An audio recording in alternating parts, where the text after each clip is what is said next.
네, 오늘부터 우리가 디모데 전서를 볼 텐데요. 우리 말씀 나누기 전에 공동기도 제목으로 기도하시겠습니다. 배옥진 집사의 뇌졸중을 치료해 주십시오. 언어가 회복되고 오른쪽 팔다리에 힘이 생겨나도록 해 주십시오. 권하자 집사가 다시 걷도록 해 주십시오. 이승학 성도의 뇌종양 치료가 잘 되게 해 주십시오. 권여민 형제가 수술 후 회복이 잘 되게 해 주십시오.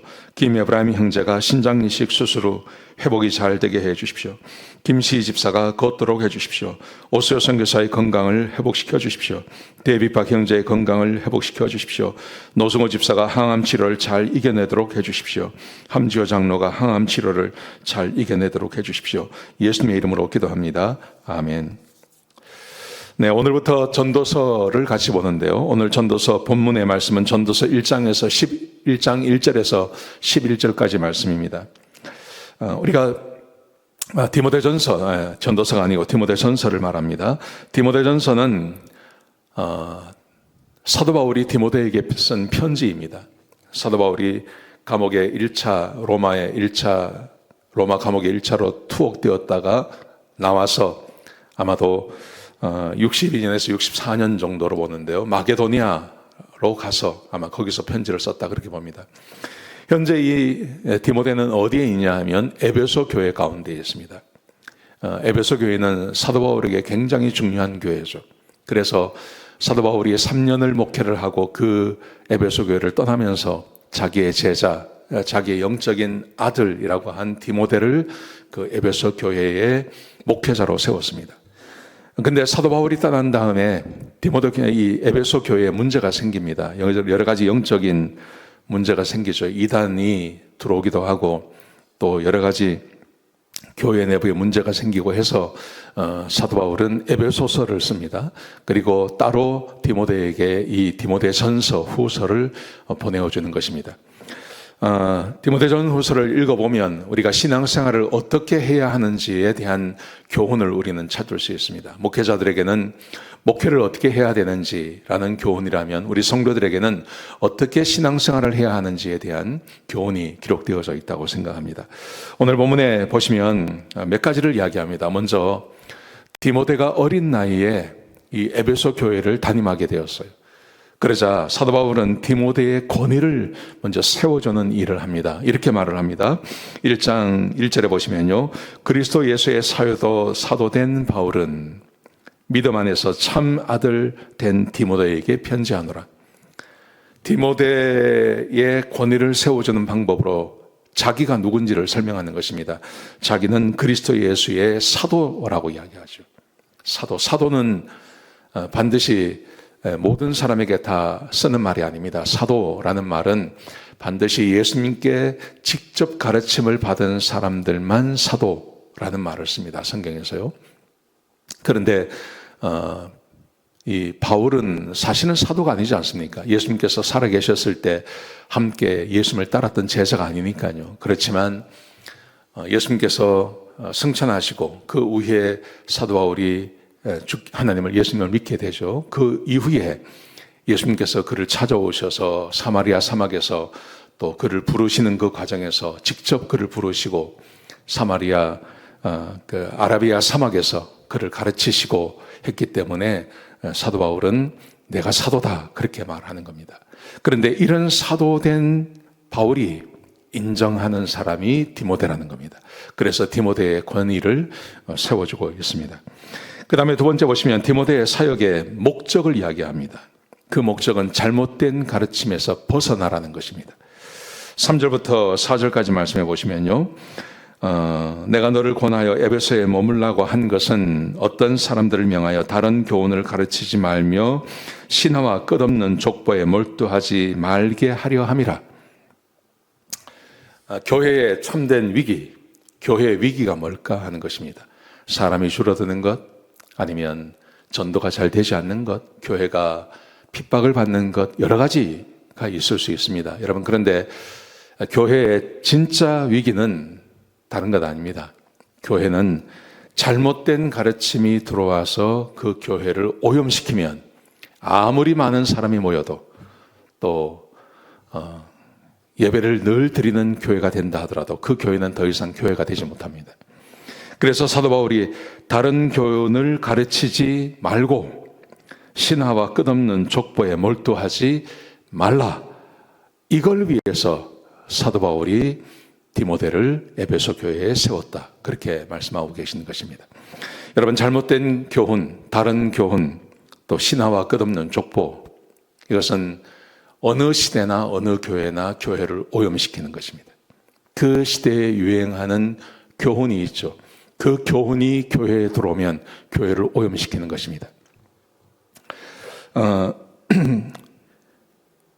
캐톨릭 교회와 우리 개신교회가 결정적으로 다른 것이 있습니다. 캐톨릭 교회는 어느 지역에 들어가든지 어떤 시대가 되면 그 지역이나 그 시대가 요구하는 것을 수용하고 받아들입니다. 종교개혁 때도 그랬습니다. 그 전에도 그랬습니다. 그런데 개신교회, 종교개혁을 한 개신교회는 어떤 지역에 들어가든지 어떤 시대가 되어도 결코 그 시대가 요구하는 것을 받아들이지 않습니다. 캐톨릭 교회와 그리고 개신교회의 결정적인 차이가 거기 나는 겁니다. 한국 캐톨릭 교회만 생각해 보십시오. 한국 캐톨릭 교회는 제사를 드립니다. 조상을 숭배합니다. 다 합니다. 그거. 그런데 개신교회는 그것을 하지 않습니다. 세계 어디를 가도 다 마찬가지입니다. 여러분, 그러므로 다른 교훈을 가르치지 말며 신화와 끝없는 족보에 몰두하지 마라. 이 교훈이 우리 개신교 안에서는 지켜지고 있는 겁니다. 그런데 캐톨릭은 이것을 지키지 않습니다. 그 다음에 11장 5절부터 보시면 에베소 교회의 문제를 이렇게 말합니다. 이 교훈의 목적은 정결한 마음과 선한 양심과 거짓이 없는 믿음에서 나오는 사랑 이언을 사람들이 이에서 벗어나 헛된 말에 빠져 율법의 선생이 되려고 한다. 그렇게 말하죠. 예수님께서 말씀하셨고 복음이 이야기하는 것, 복음이 들어와서 거듭나서 성령이 인도하면, 그러면 그 사람은 무엇을 위해서 살아가냐 하면 복음을 지키며 살아가는 것이죠. 그 복음이 뭡니까? 새 계명을 말하는 것입니다. 새 계명은 서로 사랑하라고 하는 그 교훈을 말하는 것입니다. 그런데 잘못된 가르침, 그 잘못된 가르침은 율법의 요구를 이루어지려 한다. 이 율법의 요구라는 것은 율법을 지킨다고 하는 것이 아닙니다. 율법을 지켜야 구원받을 수 있다고 하는 유대교의 가르침을 믿는 걸 말하는 것입니다. 전혀 다른 것이죠. 복음을 받아들이고 복음을 믿고 거듭나는 것이 아니라 유대교의 가르침, 율법을 지켜야 거듭날 수 있다고 하는 가짜 복음을 사람들이 믿는다는 것입니다. 여러분, 이것이 문제인 것입니다. 지금 우리 주변에도 많은 이단들이 있습니다. 몰몬도 이단이고요, 또 안식교도 이단이고요, 여호와의 증인도 이단이고요. 여러분, 그 사람들이 주장한 것을 가만히 보십시오. 크게 차이가 나는 게 아닙니다. 물론 깊숙이 들어가면 굉장한 차이가 있지만 겉으로 보기에는 거의 비슷해요. 근데 조금씩 달라요. 예를 들어서 안식교 같은 경우, 안식교에서 뭐라고 이야기합니까? 구원받기 위해서는 안식일을 지켜야 된다. 그 사람들이 복음을 믿음으로 구원받는다는 말도 합니다. 똑같이 합니다. 그런데 거기에 하나를 더 집어넣는 거예요. 안식일을 지켜야 구원받는다. 지금 에베소 교회 가운데 들어와 있는 사람들도 똑같이 말하는 것입니다. 예수님을 믿어야 됩니다. 그러나 그것만으로는 부족합니다. 하나님을 믿고 하나님께서 주신 그 율법을 지켜야만 구원받습니다. 이렇게 말하는 겁니다. 그래서 사도 바울이 그것이 잘못된 가르침이라고, 그것을 믿으면 안 된다고 이야기하는 거죠. 여러분, 우리 시대를 가만히 보십시오. 우리 시대에 복음을 이야기하죠. 복음. 그런데 복음 플러스 다른 것을 이야기하는 것을 우리는 용납을 하는 거예요. 그래서 캐톨릭이 이단이라고 하면 거기에 마음이 섭섭한 분들이 계시죠. 또 이 지역 안에서 안식교가 이단이다 그러면 그게 왜 이단이야? 이렇게 생각하는 분들이 계십니다. 몰몬이 이단이다 그러면 그게 왜 이단이야?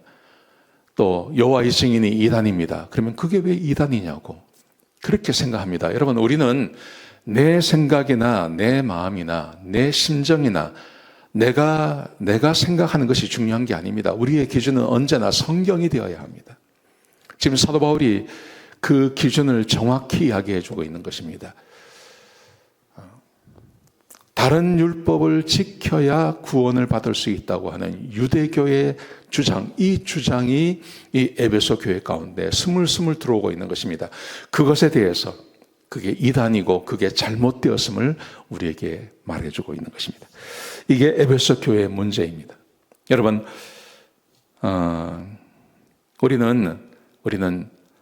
우리는 내 생각이나 내 기분이나 세상이 말하는 것으로 믿음의 기준을 삼아서는 안 됩니다. 우리의 기준은 언제나 성경이어야 합니다.